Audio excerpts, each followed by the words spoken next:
My name is Ann Granby. I'm the Child Protection Services Program Manager for Durham County. I'm here today to present on Child Protective Services reporting, abuse and neglect, based on policy, practice, and communication. Oftentimes we wonder, what is child abuse? Abuse is defined as any child under the age of 18 whose parent, guardian, and caretaker inflicts or creates to be inflicted serious physical injury on a child but other than non-accidental means. They also create or allow to be created a substantial risk of serious physical injury to the child other than accidental means. Grossly inappropriate discipline, including the inappropriate use of objects to discipline a child. While the words abuse and neglect are often used interchangeably, each type of maltreatment is distinct. Abuse is the intentional maltreatment of a child, and it can either be physical, sexual, or emotional in nature, while neglect, on the other hand, is the failure to give children the necessary care that they deserve. Also, in creating child abuse, the caretaker commits, permits, or encourages the commission of first-degree rape on a child, first-degree sexual assault, sexual exploitation of a child, and promoting prostitution of the child. These are usually under our guidelines for sexual abuse. So when we talk about abuse and we talk about sexual abuse, this is the category that these particular things fall into. Additionally, they create or allow to be created serious emotional damage to the child. This occurs either through verbal or constant use of something that demeans the child, makes the child feel less than appropriate. They can also encourage, direct, or approve of a delinquent act involving moral turpitude committed by the child. Oftentimes we do have caretakers who have children commit things that create moral turpitude, which is also kind of like a form of emotional abuse. They also commit or allow to be committed an offense under human trafficking, involuntary servitude, or sexual servitude. Oftentimes we wonder what it looks like when a child has been abused. And what we can look at is that there's usually some behavior changes in the child that sometimes may be sudden or they may occur over time, and they also may see changes in their school performance. They usually show some over-sexualized behaviors, and that usually comes if they are being sexually abused. They have an extensive knowledge beyond age-appropriate sexual knowledge about it, which is inconsistent with their age. They've not received any medical treatment for a physical injury that has been brought to the parent's attention. They have learning problems that cannot be attributed to specific physical or psychological causes. And it's also watchful to prepare to say they're thinking something bad's going to happen. They always have like a dismal outlook on life. So you think, well, why does this child always feel like something bad is going to happen? They also have unexplained burns, bites, bruises, broken bones, or black eyes. These are really concerning instances of child abuse or child neglect if you see children with this, especially abuse. The following signs may signal the presence of a child that has been neglected. It is important to note that one of these things can mean anything or they could mean nothing. But what's important is if you think they mean something, you're mandated to report. For example, there are many reasons that a child may not want to go home on any particular day, or where a child may be overly compliant when they are trying to please a favorite teacher. However, when you have a cluster or two or more of these things, they should raise attention to you that a red flag is up about the parent or the caretaker. Please contact your local Department of Social Services if you feel that is true. It's also important to remember that these issues solely may be related to poverty, which is not a child protection issue. Often there's signs of abused children. These include coming early to school, staying late, and the refusal to go home. Anytime you have a child who is saying they don't want to go home, please take heed to that because it could mean that there is something going on in that home that's not appropriate for that child or has that child fearful to be with the caretaker. There are bruises or marks that are in the fleshy areas of the body, for example, in the biceps or behind the knees, which could indicate abuse. They have fading bruises or other marks that are sometimes noticeable, or they're constantly absent from school. Generally, it's really interesting to take heed for younger children who may be absent from school. If you have a 5 or 6 or 7-year-old that's never at school and they're absent for 3 or 4 days, then they come back, they seem kind of dismal, kind of depressed, you may want to question and ask, well, why are they missing those days of school? And it could very well be that there's been an injury inflicted on the child and the child has been kept home until the bruise cures itself. Another indicator that a child may be abused is that they have fading bruises or other marks that are noticeable, or they're absent from school for a period of time. Sometimes the child may seem frightened of the parents and they may protest when it's time to go home from school. Oftentimes children will report that there has been an injury by their caretaker or their custodian. Oftentimes those reports will be at school. Also, it's important as being mandated reporters that we look at the parents and what their behaviors look like, because there are times that you can show signs of an abusive caregiver. Some of those could be they show very little concern for their child. They rarely respond to the school's requests for information such as conferences or home visits to talk about the progress of the child. They deny the existence of blame the child for the child's problems in school or at home. Often, the classroom teacher is asked to use physical or harsh punishment on the child if the child misbehaves. And also, they demand perfection or a level of physical or academic performance that the child basically cannot achieve. Other signs include offering conflicting, unconvincing, or no explanation for a child's injury, describing the child as evil and in some negative way. In abusing alcohol, prescription, or illegal drugs, the abuse can have an adverse effect on the child. And often, that's what we look at is maybe there is substance abuse in the home, maybe there's domestic violence in the home. Parents don't realize that those type of behaviors in the home directly impact the care of a child, and they are considered for that child to be living in an injurious environment. They often use harsh or physical discipline with the child. Oftentimes we may have a 5 or 6-year-old that may come in with a black eye. Certainly no child deserves a black eye. So those would be those type of things that would indicate that there's some abuse going in the home. And oftentimes the caretakers themselves have a history of abuse of a child. So oftentimes you'll hear parents say, well, that's how I was raised and it didn't hurt me. But certainly the type of discipline that leaves marks or bruises is inappropriate. What is child neglect? Most of the things that we have that define what we do are in our North Carolina General Statutes. In North Carolina General Statute 7B101, it defines neglect as a child who does not receive proper care, supervision, or discipline from the child's parents, guardian, custodian, or caretaker, or the child has been abandoned. A child who is not provided the necessary medical care or who's not provided necessary remedial care. A child who lives in an environment that is injurious to the child's welfare, and a child who has been placed for adoption that is in violation of the law. Signs of neglected children: they beg or they steal for food or money from their classmates. They lack needed medical or dental care.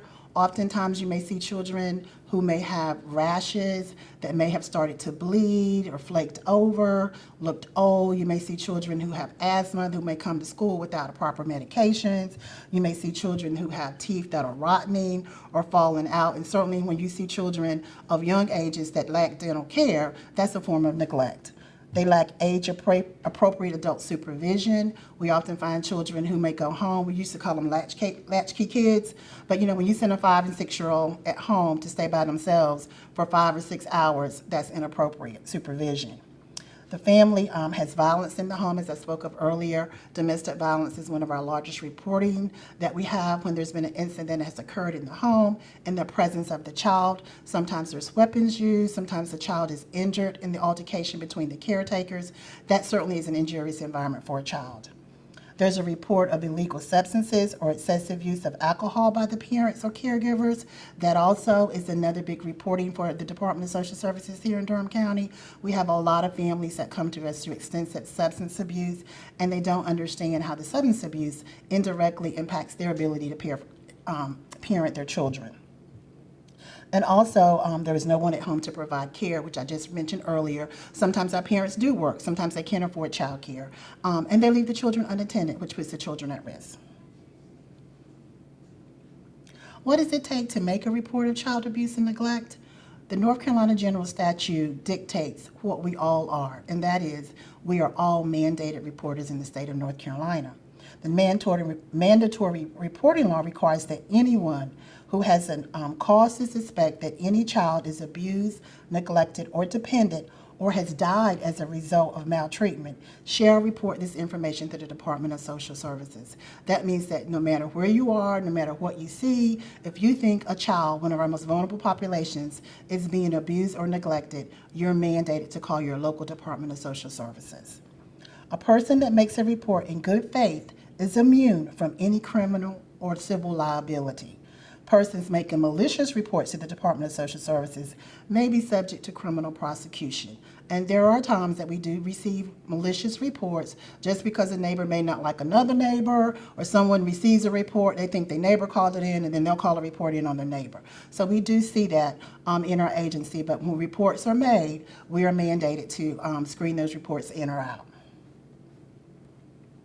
Helpful information that is required for us when you make a report to the Department of Social Services is the children's names and their appropriate or approximate ages, as well as the parents' names and their date of birth, approximate ages. And this is important because a lot of times we have the same names, like John Smith is a biggie for us. So if we've got 10 John Smiths, having that date of birth really helps us to define and lower down which one it is. Families' address and phone numbers, the same thing. We have different families or multiple families sometimes that live at the same address. So if you have the right person that you're making the report on, even if they're residing with someone else, we can pare down where we need to go to do that assessment for. Parents' names and phone numbers, any professionals that are working with the families. Oftentimes we receive reports from professionals who are working with families. The case may not be open to us, but they have noticed something that seems inappropriate to them for a child, and they've made a report. And also the location of the child if the child is not at home. Always make a report if you think a child is at risk, even if you have minimal information. Again, you're a mandated reporter. The suspicion of child abuse and neglect is mandatory reporting in North Carolina. So people often ask, well, what happens if I make a report? Well, we're mandated by the state under our general statutes that we have to follow a particular protocol when we receive a report. A social worker takes that information from the report using the North Carolina Department of Human Services Structured Intake Tool. This structured intake tool has been designed by the state for us to ask for appropriate information when someone calls in for a report. A supervisor reviews that information to determine if the report meets the standards of abuse or neglect.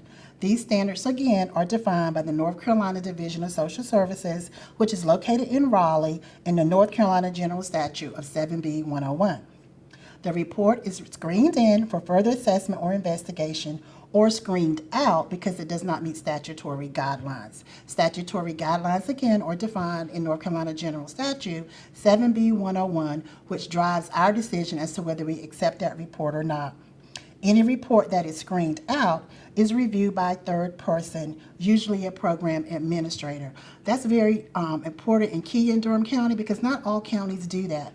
A lot of times counties will screen that report out at the social work level or the social work supervisor level. In our agency, that third level review is done by a program administrator.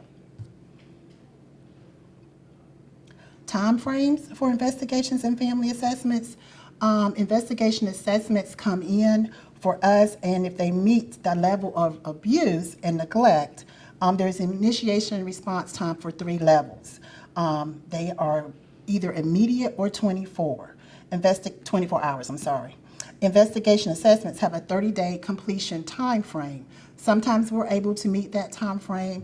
Other times we're not able to meet that time frame simply because there's additional work that has to be done on the case in order for us to reach a reasonable case decision.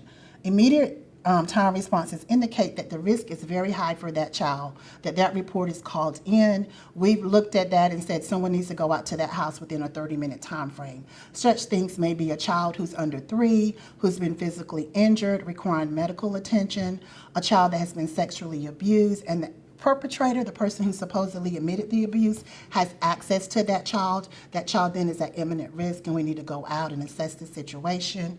And other times, immediate responses entail us going out if a child is 12 or under and they're refusing to go home because of fear of the caretaker. Oftentimes, when we have an investigative assessment, law enforcement is involved.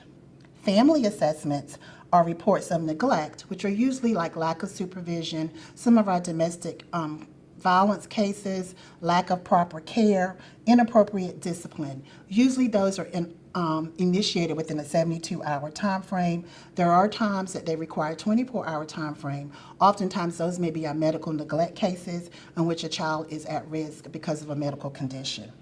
Most of our family assessments are completed within 45 days. So what we have is when cases come in, we are given a dual track tracking form to use. We determine whether it meets the statute for abuse, which we go out on that case if it's sexual, physical, or emotional, or we go out on a family assessment, which is something on a lower level in which we contact the family before we go out and to determine what we need to do with the family. What happens at the end of an investigative assessment? Well, if we decide that we're going to take the track of investigations, we know that we have 30 days to complete that investigative assessment. Sometimes we're able to meet that bar, as I indicated earlier, and there are other times that we are not. When we do reach our case decision, we either substantiate that the allegations are true in the report, or we unsubstantiate the reports. Substantiated reports may require additional intervention by our in-home services department, which means that we substantiated the allegations in the report and we're transferring the case over to our in-home services unit for further intervention with the family. Sometimes that means foster care, the child may be replaced out of the home, or it may mean family preservation or family preventive services. Unsubstantiated reports are usually closed because the allegations could not be proven. What are the outcomes if we decide to do a family assessment on the allegations of the report that came in? Family assessments have one of three outcomes. Number one, the family is found to be in need of services and the case is transferred to the in-home unit.